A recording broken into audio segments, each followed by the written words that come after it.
Thanks for having me. So the power of practice. Does anybody know what the most critical skills companies are looking for today?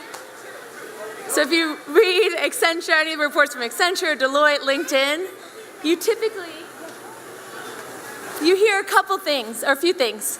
Collaboration, communication, leadership, and critical thinking skills. I'll do it. So how do you get better at them? You practice them, but you can't practice them in a bubble. You need to practice them with feedback. So if you talk to the experts on how you master skills, they say there's 4 things you need to do. I'll do it. Okay, hold on a sec. Say frequently. Hello. Yeah, say hello. Hello. No. Okay. I want that. You gotta wait right here for a minute.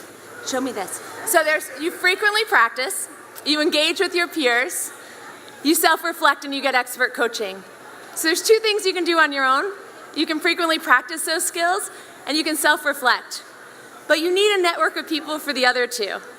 And we are all so lucky to be at Penn, where we have thoughtful peers to give us feedback and world-renowned mentors and experts.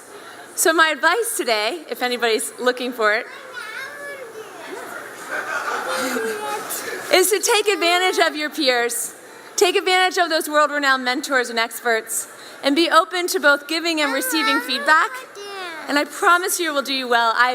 That is the most beneficial thing I got out of this school, is a network of people. I was a teacher for 5 years, a lawyer for 2, and then an entrepreneur for the last 7, and sold my company to Canvas. I think all of you know Canvas, at least the students here, for using it. And I credit Penn that let me build those skills through the network of people. So practice those skills, but more importantly, take advantage of your peers and mentors here. Thank you.